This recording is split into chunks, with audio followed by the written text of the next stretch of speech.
Hey peeps, a middle of the week video since I didn't get one to you a week and a half ago. Today it's going to be quick and fun, and I'm going to be talking about shows that I rewatch over and over again. So hit the notifications button if you want to get notified when I have a video. If you haven't subscribed, why not subscribe? And if you like this video, give it a thumbs up, and we'll get started here in a moment. So I thought I would just talk about something I love, which is movies and television. And today I'm talking about television and shows that I rewatch over and over because A, I love them so much, B, they inspire me. And some of them may surprise you, actually. So yeah, I love TV, I love movies, I'm a media fan, I'm a media buff. I love music, I love reading, I love video games. It all goes into the mix for me. But I tend to rewatch. I am one of those people. I'm a rereader. I reread a lot. And I also rewatch shows. Caly, move your butt. So I thought I would tell you the 7 shows. I have a cat mustache. The 7 shows that I rewatch over and over again. Now there are others that I will rewatch too, but not with such frequency that I do these 7. Actually 8 shows. And I will count down from the bottom one. Caly, don't do that. Caly is rubbing up against stuff and trying to knock it over. Yeah. We're a pumpkin today, aren't we? We're a little pumpkin. Yes, we are. Come on.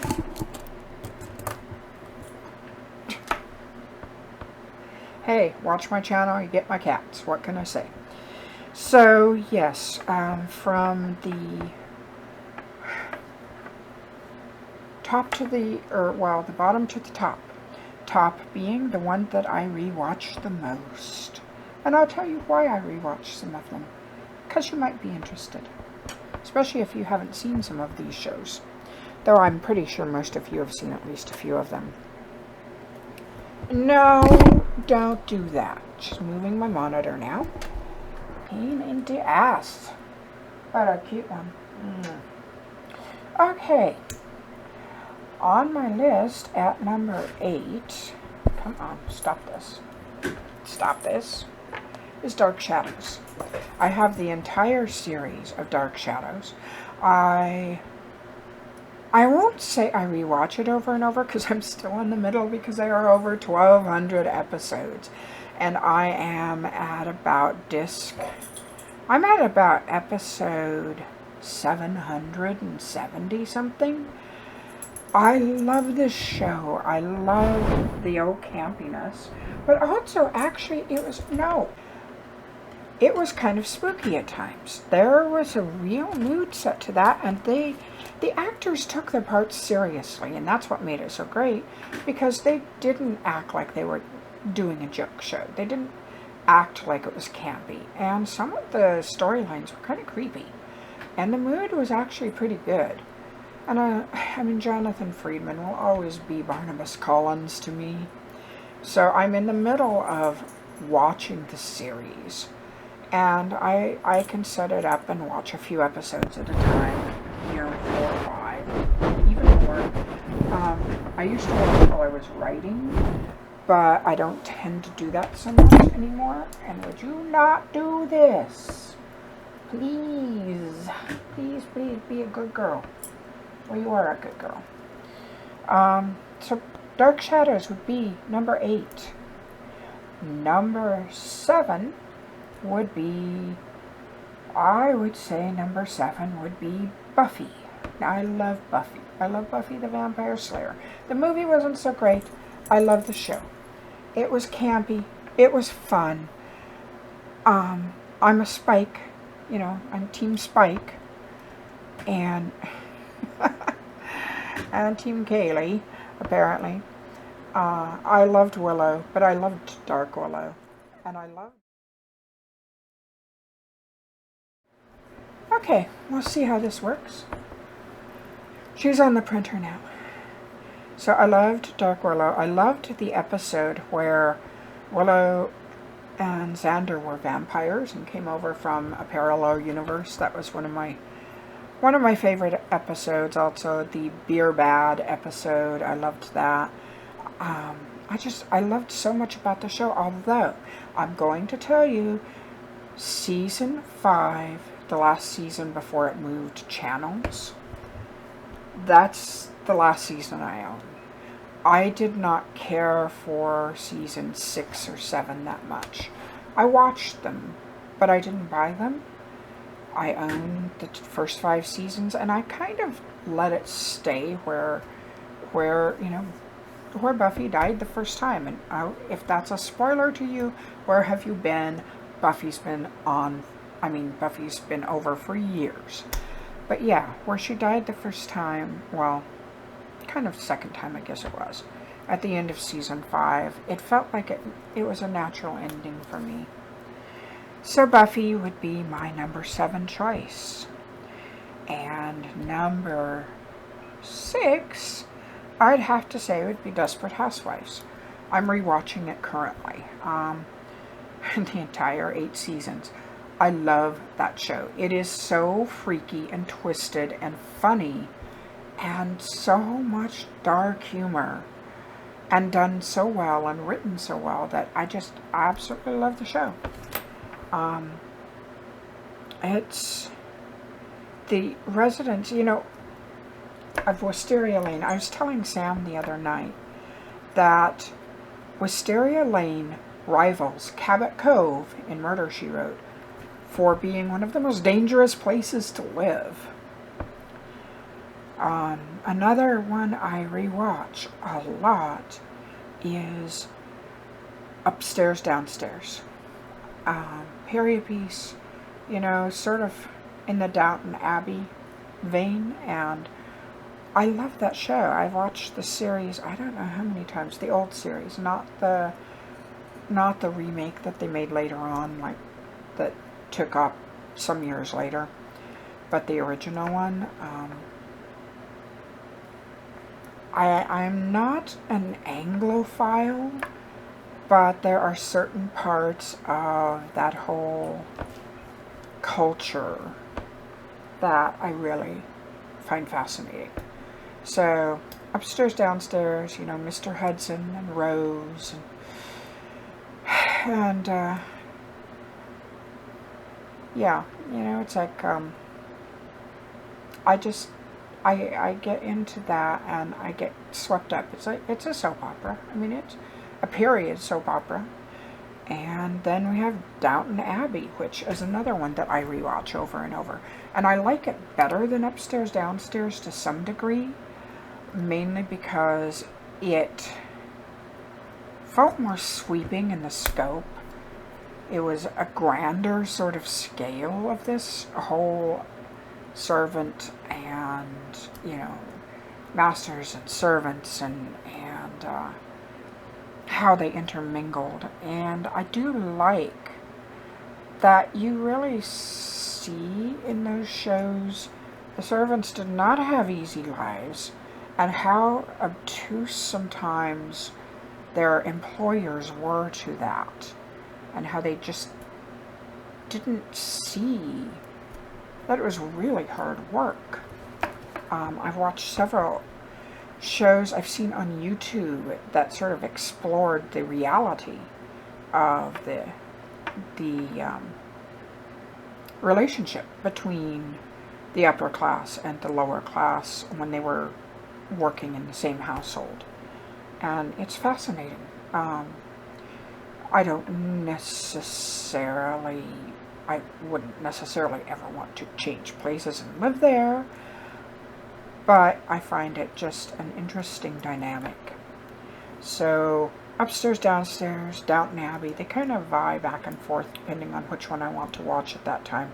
Upstairs, Downstairs is bleaker, in my opinion. Downton Abbey is more flamboyant, but they both have a place where I really enjoy.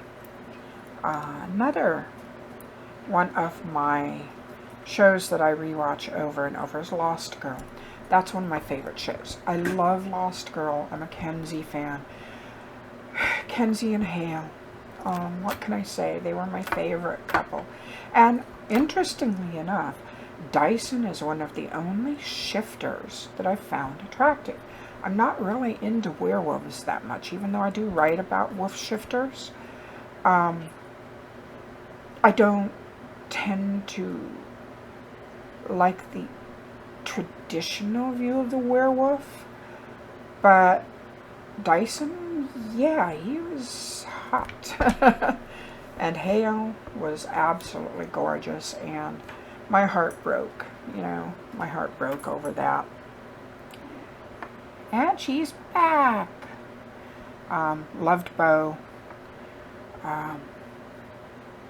I love that I like that it was a Canadian show, because they were able to explore her sexuality without dumbing it down for the masses, or without worrying about, if you're going to scratch, can you not lean against the monitor? Worrying about, oh my God, are people going to get upset because she's bisexual or pansexual or whatever? It's like, she's a succubus. Suck it up. Deal with it. I think the writing was fantastic. And, I liked Tamsin too. I liked her a lot. Yeah, so, Lost Girl, loved Trick.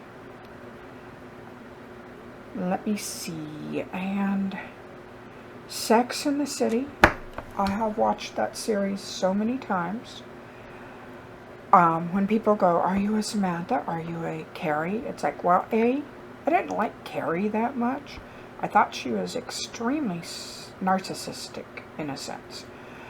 The thing I liked about her was she was a writer, and I thought her style was quirky.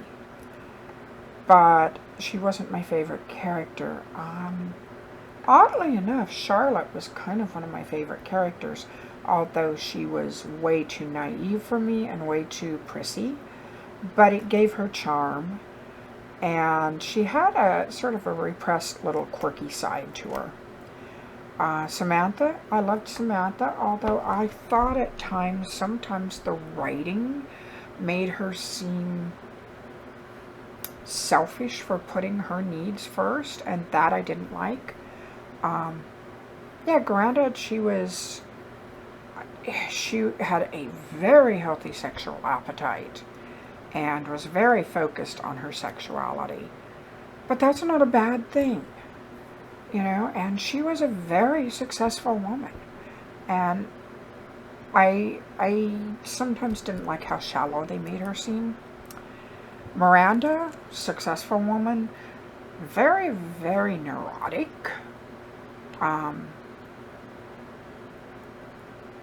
But I could see her being someone I'd hang out with. I kind of like, I look at them as almost four different aspects of a well-rounded person. It's almost like they represent four aspects of a totally well-rounded person. And nobody's totally well-rounded. But I could see one character splitting off to make all four of them. And, oh, yeah, I watched that show a lot. I own the series. I own the first movie. The first movie I liked quite a bit. This, for the most part. The second movie, I could have done without. I thought it had major problems and had a lot of disrespect for different cultural aspects of life. And okay, one of my top shows that I rewatch is I Love Lucy. I love Lucy and Ethel.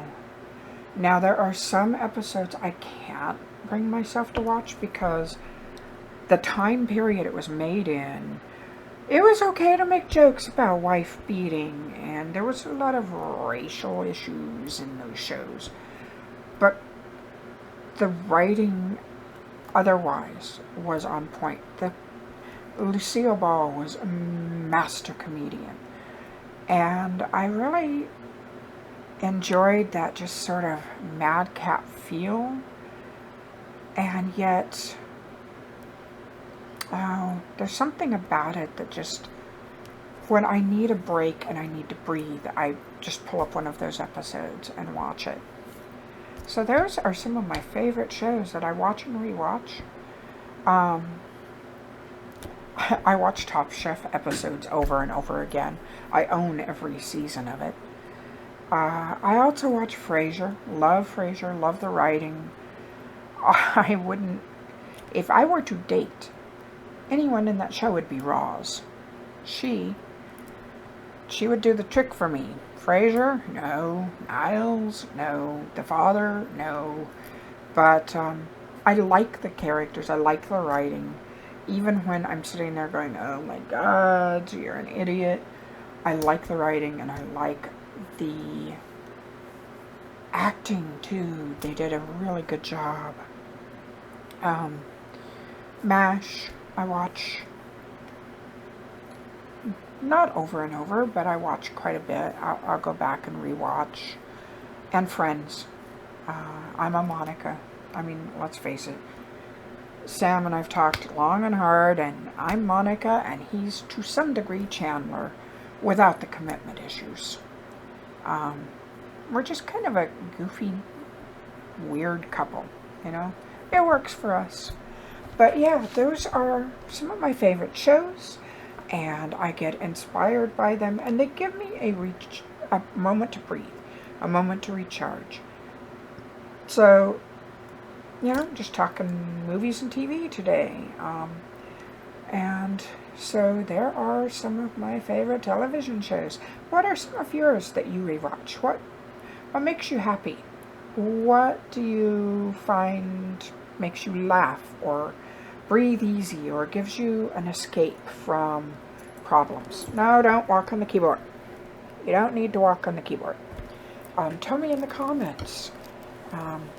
And yeah, I'm missing some that I watch, you know, Project Runway and SpongeBob. I'm a SpongeBob fan. Aqua Teen Hunger Force. Loved that show. Just a number of other shows that I like, but those were some of my favorites and some that I still watch to this day.